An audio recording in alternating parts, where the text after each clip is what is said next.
Wonderful people, it's yet again this month of August. We are winding up on Disintegrated Society. It has been a journey as we began this month of August. We focused on our broken society, and this is the last episode of this show. As I just want to give our host, Rev Allan, to do an opening remark as we wind up this show. Karibu, Reverend. Thank you. Thank you so much for leading us through this in a good way. And thank you, our panelists also, as we've been discussing this matter. As we keep on discussing about the Disintegrated Society, we've gone through issues like moral degradation, who is responsible, who is to be questioned. And even today, we want to try to address it and to see from what point we can participate in rebuilding that which was destroyed. I'm sure that this show keeps on blessing you as we keep on trying to go higher and deeper. Welcome.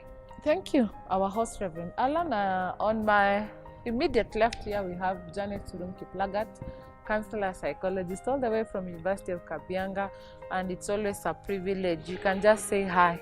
Hi. And then our very own vicar, S.K. Belgut Parish, none other than Reverend Nicholas Rotish. Just say jumbo to the show. Jumbo. And to our viewers. So we continue, and I just want to open this forum as we are closing up, wrapping up this show, about why is this topic or this discussion important to us in this time and age? Why have we picked on talking about why is it very important that we are speaking about a disintegrated society at this time and age? Yes, Reverend Allan.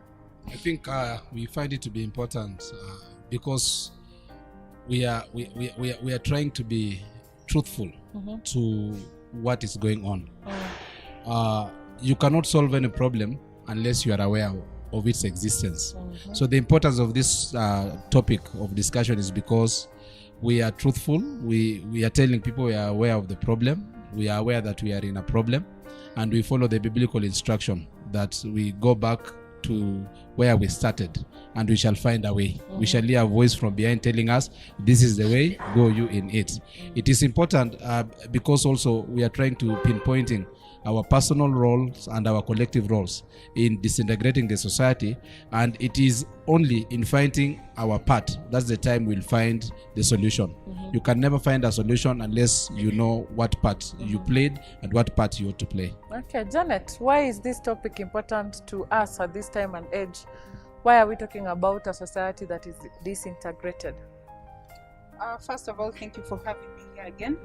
And I'd say the topic is timely, it's relevant because of the current happenings, what's going on in our society, how as individuals we contribute to the mess, and so it is worth talking about. Okay. Yeah. Because of the current situations. Vika, do you have something to add? Why is it very important? We need to make meaning out of this life. And making meaning out of this life is that if the current trend is that life is being destroyed, life is being lost, and that it is not as when God expected it, and also the way we want to expect life. And so the current events are actually mangling that life. And so we need to make a good meaning out of life, and say, improve that life to be all. Okay. Yes, coming from that religious background, I would say that Jesus said, I've come so that I may give life and give life in full. Okay. Yes. Thank you. I think the host has said it is important so that we can know solutions and also we can speak the truth. Janet has said because of the current situations that are unfolding day by day, and Vika says so that we can find the meaning of life and to continue propagating something that is whole. Which brings me to segment this winding up program into 3.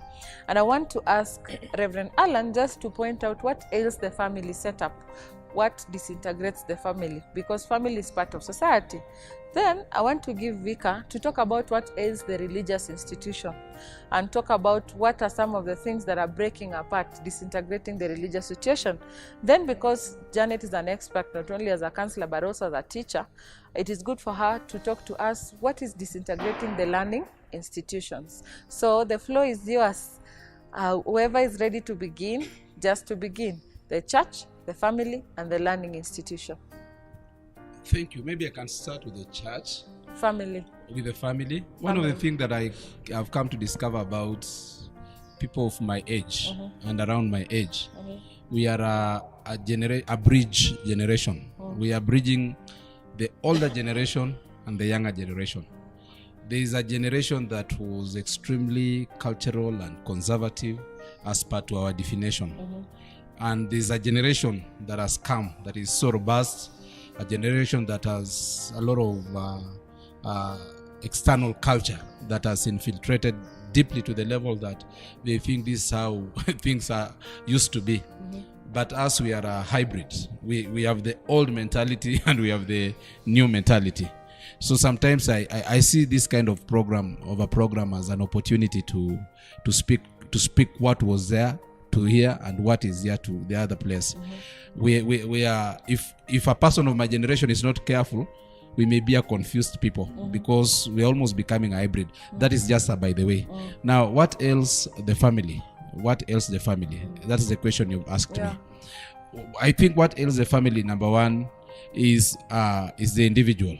The individual in the family. The priorities that have changed in the family based on cultural erosions and trying to get exposed to different cultures.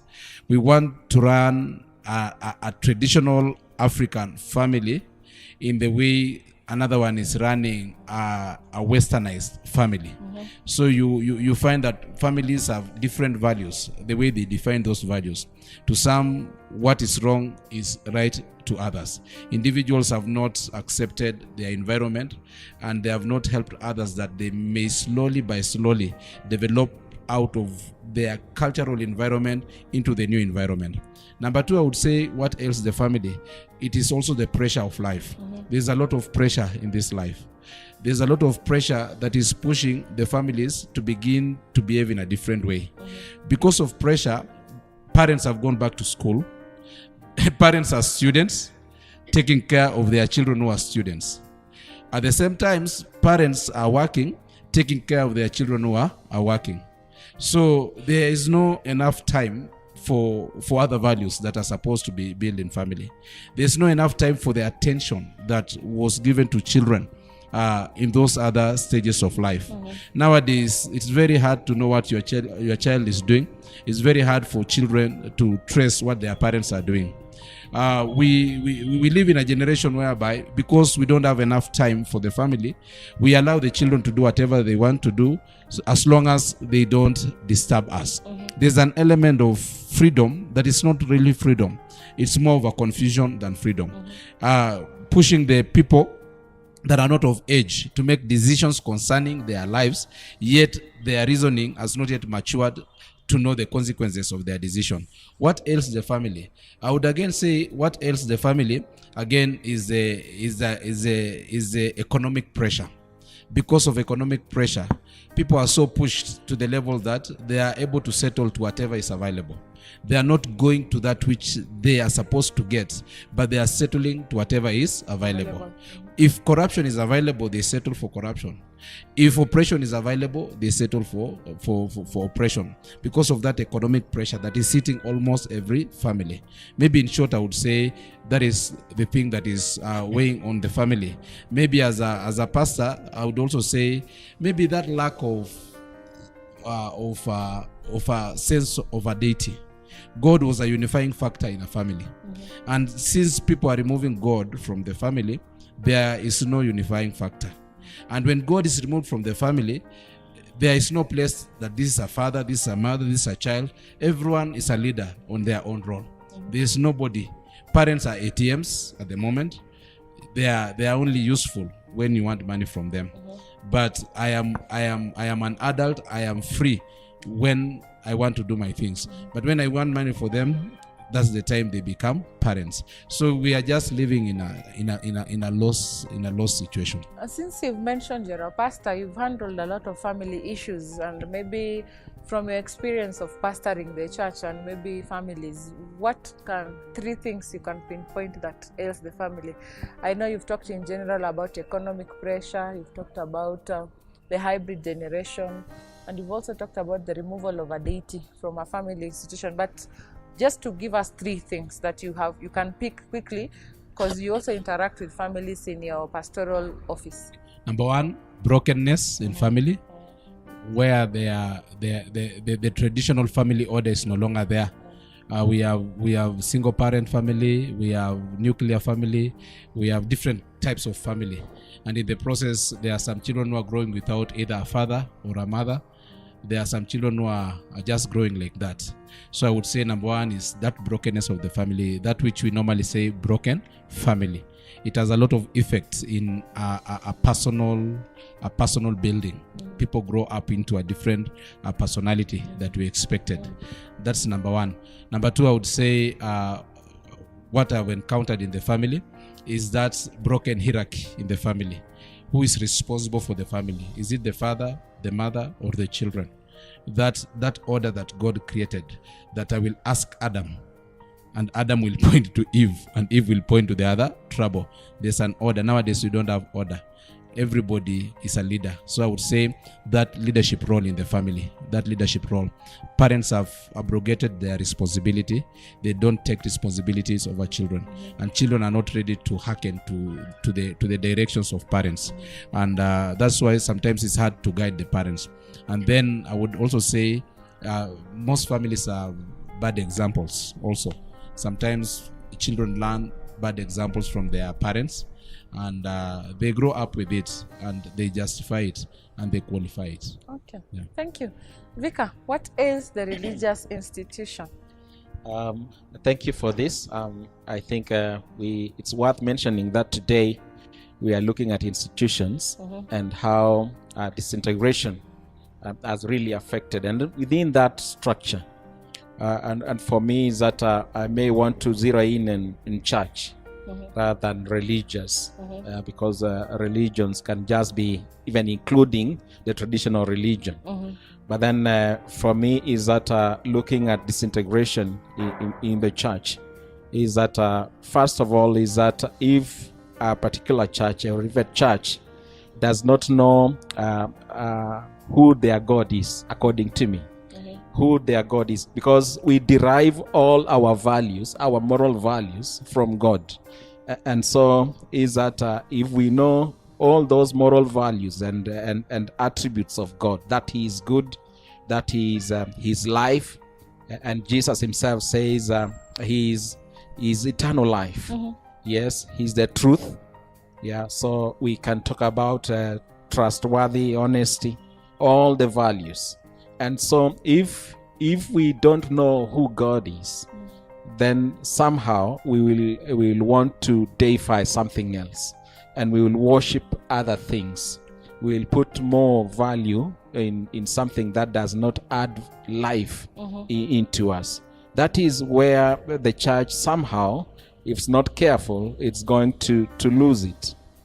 The second thing is that looking at the church and the way the church is that it has been also affected by what the development of life and other things, technology outside the church. Talk about medicine, talk about emancipation of people's lives away from church. Yeah, the legal maybe legal fights outside the church, and people looking for their rights and their beliefs, and so which are outside the church. And so these things find its way into church. If you talk about medicine and advancement of medicine and things to do with talk about abortion, yeah, and so it can be legally right out there, but then when it comes to church, you may want to sympathize with some people and say some can still practice within the church. So so many of the things that happen in the church sometimes is that it's like the world has come into the church, so that we are not able to control it so much, because some of the things that are happening are actually legal outside based on what the country also believes in. And so some of those actually cause disintegration of values within the church. Another thing is that when you come to church and we talk about leadership in the church, and the church leadership is that first of all, it has to come from God. Yeah, God calls people, and so we find ourselves in church.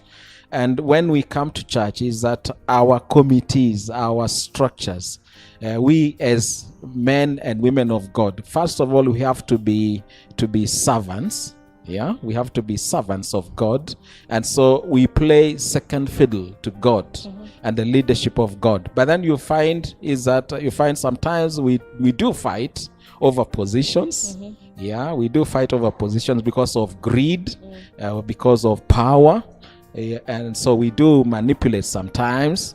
Yeah, I'm talking about the sins that are easily able to take care or to take control of the church, and so that is what I see. It causes disintegration in the church. Talk about there is something called simony.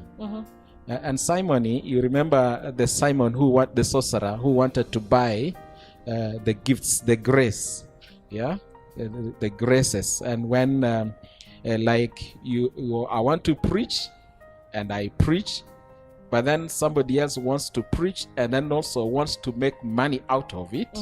Yeah, if you want to pray, and this one I must be careful here, so that people don't confuse it with offerings.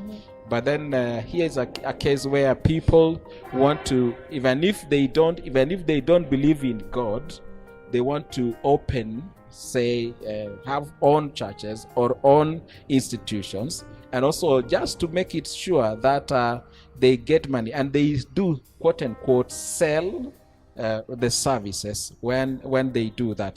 And so many they sell services like, it can be different services. It can be services like someone wants to say, I pray for you, but then do a bit of some abracadabra there about, and like the other time we had an issue of sodium permanganate. Yes, and so you manipulate people. You work on the people's psyche, so that they tend to see miracles, whereas it is not. Yeah, but then there can be true miracles. Yeah, and so many times is that corruption, that is in disintegration within the church, and the leadership itself, which is tending to manipulate. And when I mention here, is that I'm mentioning it can be particular, but then not general. Now, there can be so many. Talk about gossip. Yeah, talk about gossip in church. the works of flesh. Yes, talk about lack of prayer. Talk about syncretism. Syncretism here is that you are in two worlds and you have two beliefs. You are between culture and maybe Christianity. And all religion. yes, you are not so sure which one to follow. And many times is that when the church is shaken, sometimes people even go for witchcraft, or others go for somebody out there, witch doctor, yes, consulting, yeah, instead of that. And there can be so much and wrong doctrine within the church. And of late is that somebody could be preaching and you can see a televangelist or you can see any other person, yeah, and teaching wrongly, because teaching wrong doctrine and people buy into it. That one for me is that however much we can reach out to many people, but then we need to censor some of the people and tell them, hey, come on, this one is heresy. Disintegrating the church. This one is heresy, and heresy is disintegration in the church. There can be so many. Yes. You've played clean. Pastor, do you have something to add on the church? Yeah, I would also say maybe nowadays there's no distinction, bridge between church and tribal politics. I see. You say that there's no. Nowadays, you find a pastor of this tribe or a bishop of this tribe believes completely and totally that is the person of their tribe that is the valid one. So sound judgment disappears because the church was to be the voice of direction. So it's hard to give direction. Nowadays there is there's a lot of business happening in church between the secular thieves, clean thieves, corrupt thieves, and the clergy and the people of the church. It's hard to tell them this money is dirty money. But the moment you receive that money, you cannot correct anybody. The church that was happening in the days of Herod, before the coming of the John the Baptist, that church that caused John the Baptist to be beheaded because he stood for that which is right. Our modern day church is hard to speak for that which is right because there's a lot of corruption even in us individuals as members of the church. But I understand because it is us who are leading the church that are also living in the society. So we've brought the society also into our church society, and we continue. Thank you. Do you have something else to say, Vika? He's just said that instead of us, Jesus said, "Go ye into the world," so that we can transform and change things. But then we have conformed, and so it's somehow the church is coming. Well, the world is coming into the church. And when he said, "You are the light of the world," nowadays the world has become the light of the church.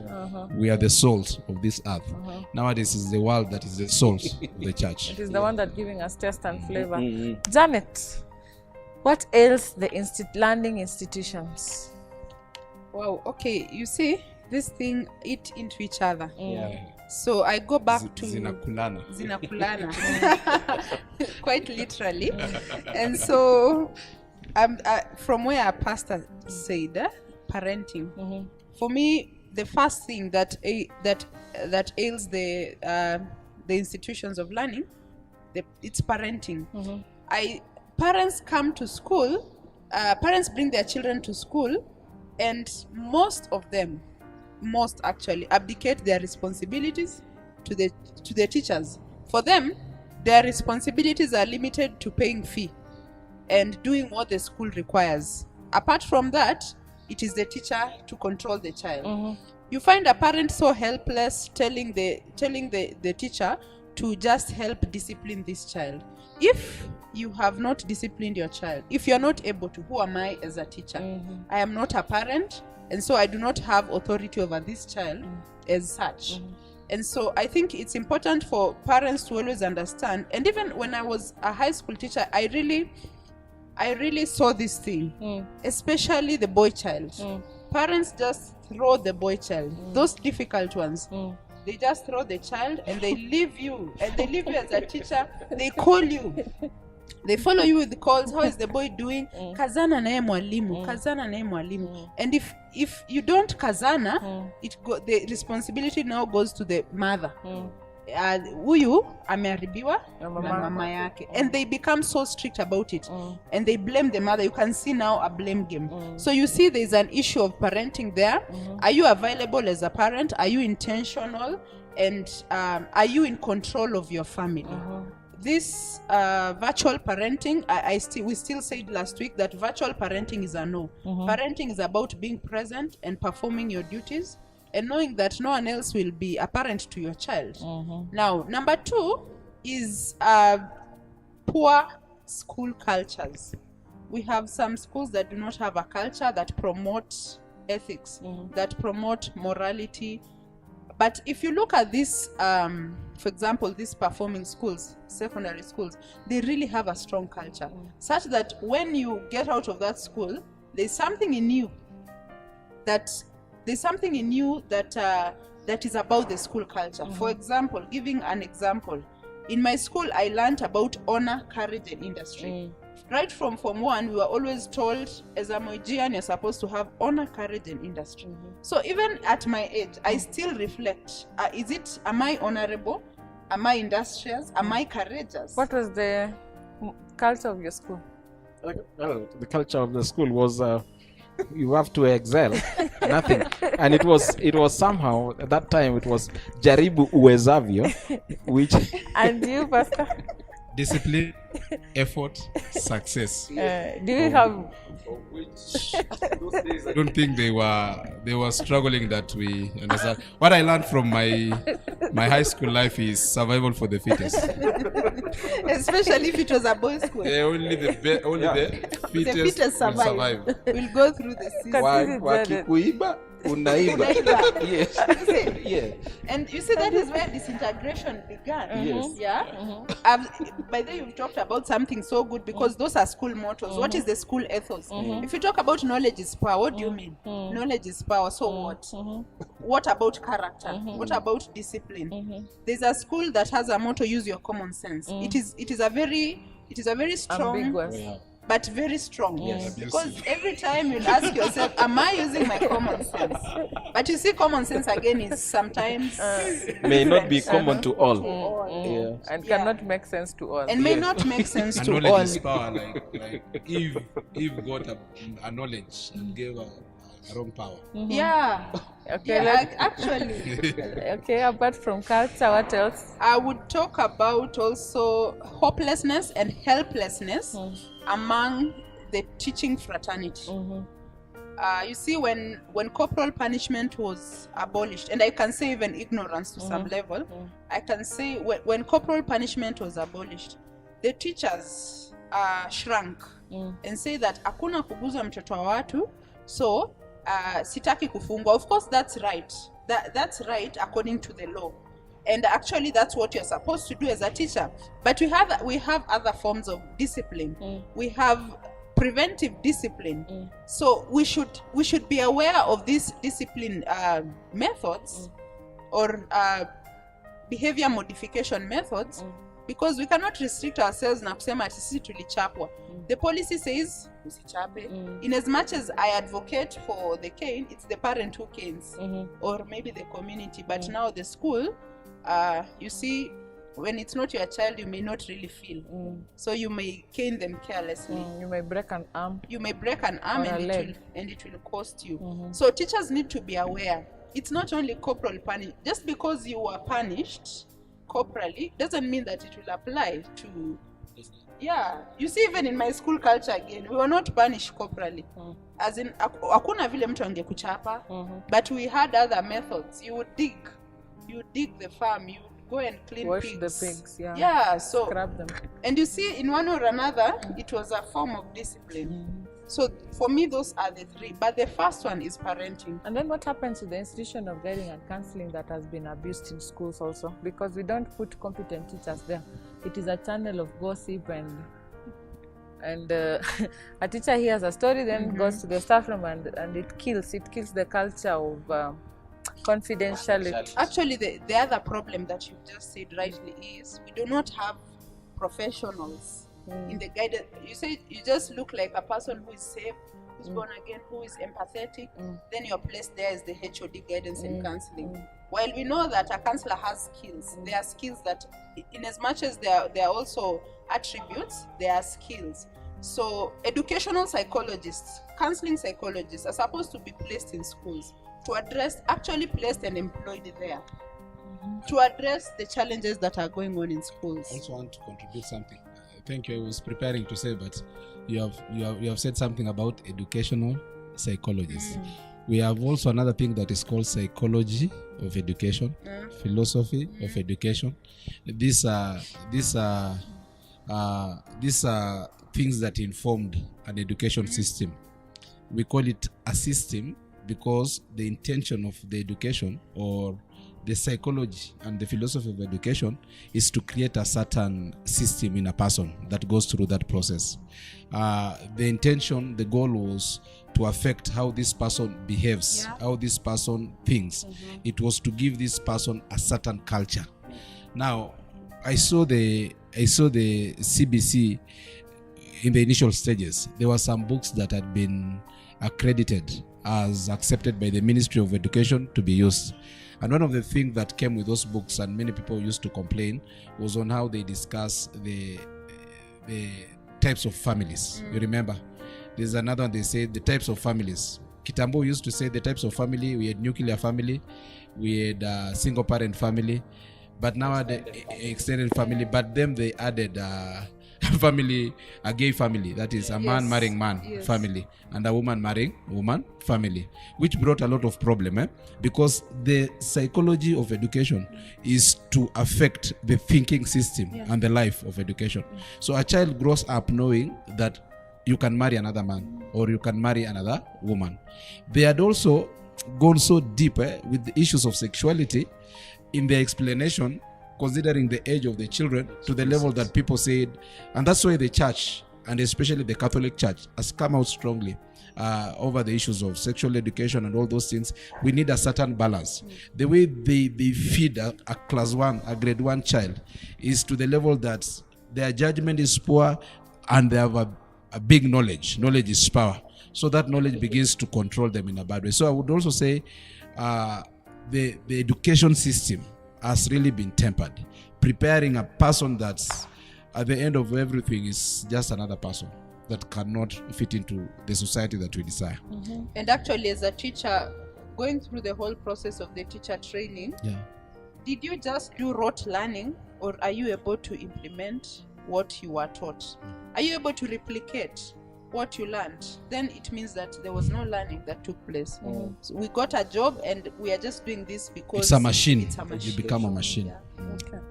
Interesting. So we have family there. The family issues came out so strongly from Pastor Allan, talking about the removal of deity, talking about people just living because they want to live. And then maybe another thing about family is people tend to think it's about siring children. We don't have a complete package. We enter into a family with half knowledge. Maybe people are forced into relationship through pregnancy, or people think it's just marrying. Nimekuzalia mtoto. And in church, another thing that is ailing the church is now the standard we had put the men of God. We knew when they preach water, they take water, and nowadays it's water wine or wine water, and you find it's really disintegrating. Really disintegrate the kana. And then the issue of the school, I think it cuts both ways, whereby teachers feel parents have thrown children to them, and teachers are throwing children back to their parents. And actually, it's really breaking these children. Actually, it's breaking the children, because I'm throwing my child to Janet, Janet is throwing the child back to me. And in the process, when you throw something, it breaks. So I want us to continue after this short break. Kindly follow us on our YouTube page, Jesus Center Ministry, Conversation with Rev Allan, Jesus Center Facebook page, and Allan Kembe Facebook page. We'll be right back. Thank you.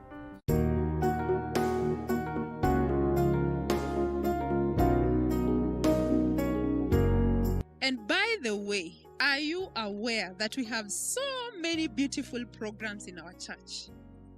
For example, Conversations with Rev Allan. We continue with this wonderful conversation with Rev Allan. Thank you for journeying together with us in this conversation. We're actually trying to address issues of lives, issues that are affecting people day in, day out. Another new program, a very interesting program, is Soul to Soul Insights. Once again, welcome to today's show. We call it Soul to Soul Insights. Let me discover myself as we discuss Soul to Soul Insight. Yeah, Soul to Soul Insight. And our great topic today is strengths that help you succeed. Here we talk about the soulish issues of life, the things that we'd rather not talk about. Next week, we are focusing on jealousy. What is the source of jealousy? What are the traits of a jealous person? Why you should avoid being jealous, And we also have the weekly family prayer. I welcome you into this prayer for families. I do this family prayer, praying for various issues that we go through as a family of people. We also have another program that is referred to as the Side Talk. I welcome you today once again to our Side Talk. We normally just have a chat over things that come into our hearts Just like last week, I had Vika Rotich, venerator. Venerable.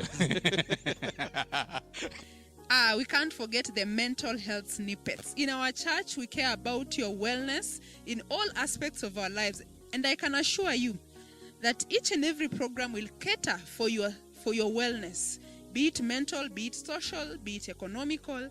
And welcome to our lunch hour services. I welcome you to sit down, and those who are following us online, also I welcome you. Thank you for the beautiful worship and praises and even prayers, trusting God together, because God is faithful. The reason we live is to worship God. That is what defines our living. We live to worship God. Our lives must worship God. Every aspect of our lives must become a worship. From 1 to 2. In case you are in town, please purpose to come to lunch hour and bring a friend so that we can get blessed together, and the Lord shall greatly bless you. A reminder that our Sunday school is also back. If you're happy and you know, stamp your feet. If you're happy and you know, stamp your feet. Stamp it, stamp it. We remind you to bring your children back to church. Welcome to our junior class, our senior class, and we also have the teens class. Yes, just like the children go to school, we go to marketplaces, we go to work. Church is the safest place. Kindly bring your children to church. Invite a neighbor. Invite a relative. Karibuni kanisani. welcome to Jesus Center Ministry, and this is the home of God.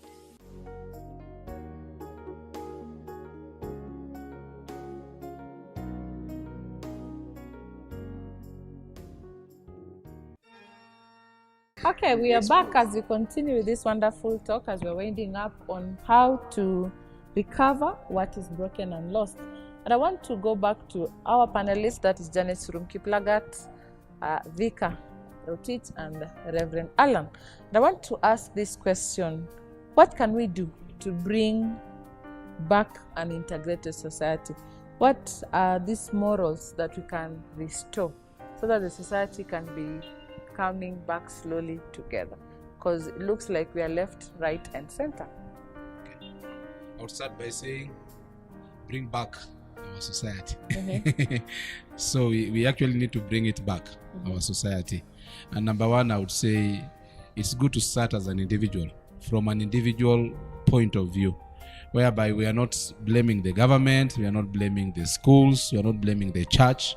I come back to me. You know, before God created the church, he created Adam. Before he created the government, he created Adam. Therefore, Adam precedes the church and he precedes the government and the society at large. The first society was him. Therefore, if you want to solve a problem, you need to go to me as a person. That's why I think Janet keeps on insisting about parenting. You need to create that boy, that girl, to become himself or herself before the society.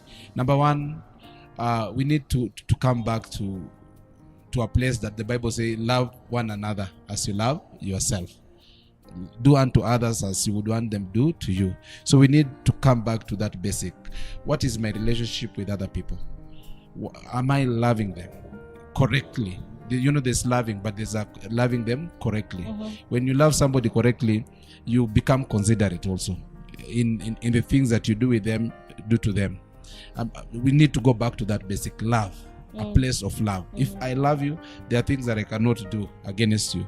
There are things that I cannot do that will affect you. We need to reinstill that value, that virtue, that cardinal virtue that is called love.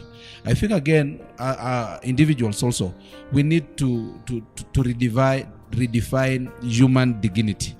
What makes a man better than an animal? What makes me better than an ape or a monkey? Because they also go with na miguu mbili.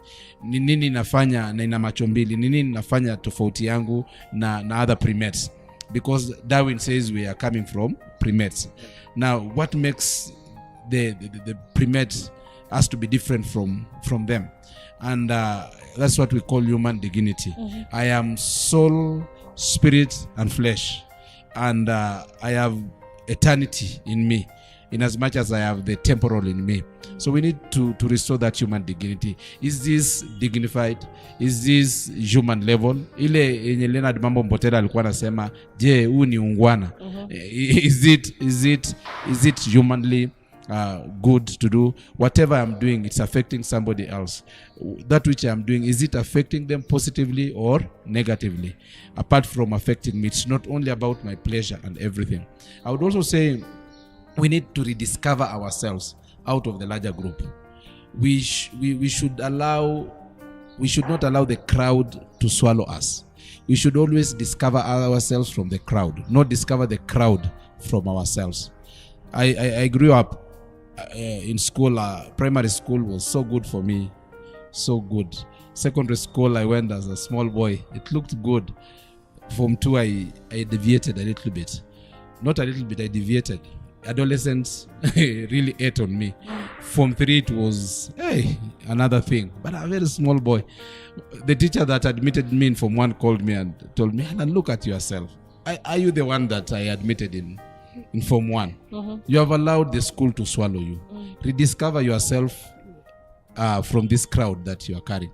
And I actually looked at myself and I discovered that I am lost in the crowd.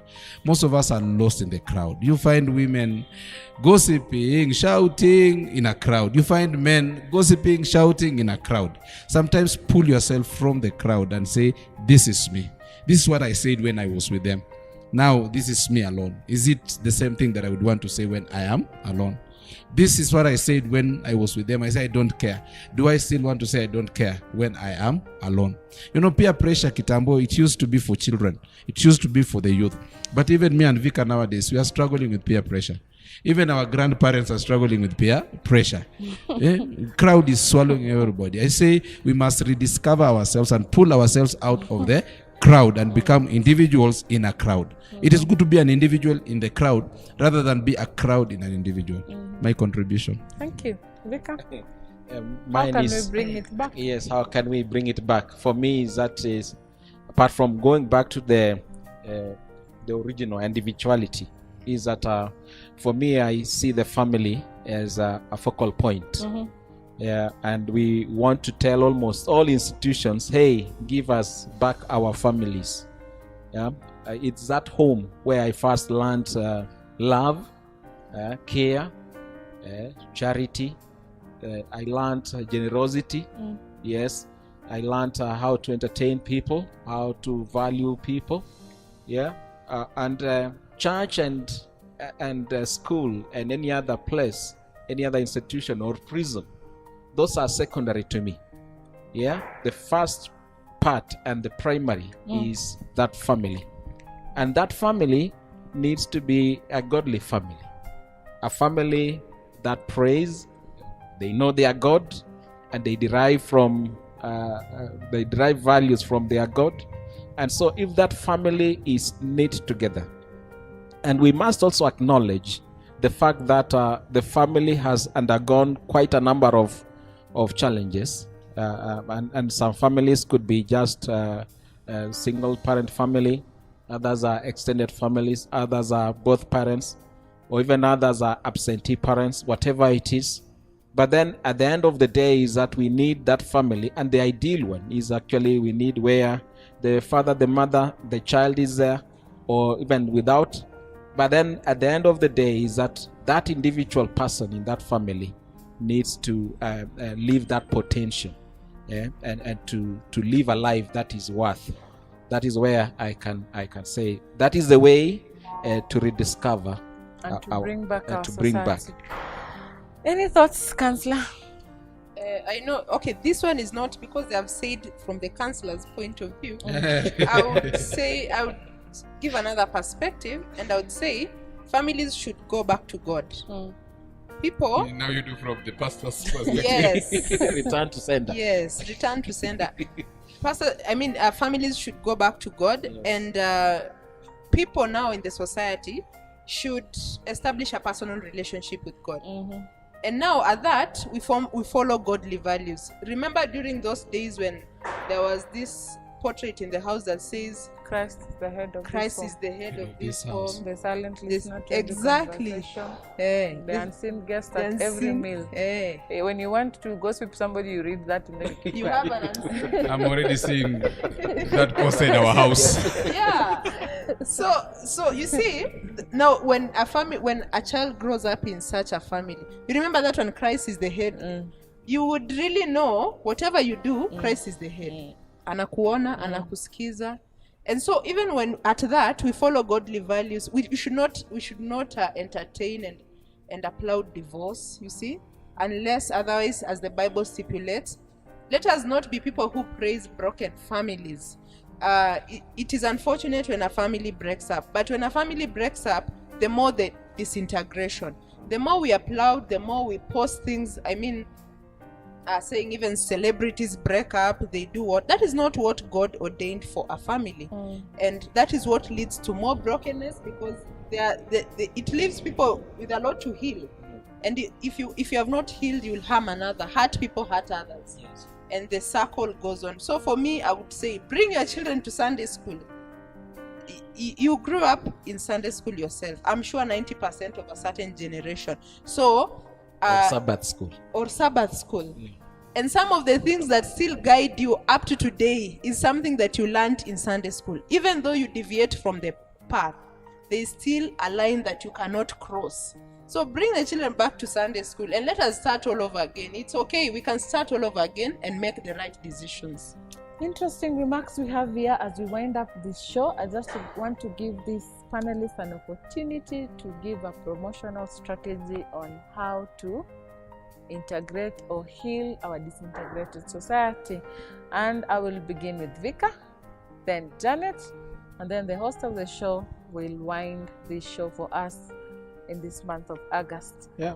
Promotional message, strategy to bring back this society. Yeah, we've just said in a few minutes that we need to rediscover ourselves so that we can integrate. Yeah, and we've been talking about disintegration, but then we want to emphasize on integration so that we bring more values in whatever that we are doing and wherever we are. Is that we need to bring something that adds value, something that brings God into our lives.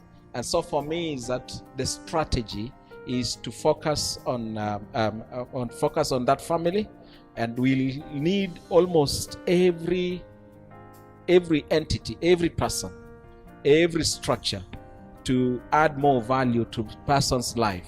For Jesus himself says he's come to give us life and to give that life in full.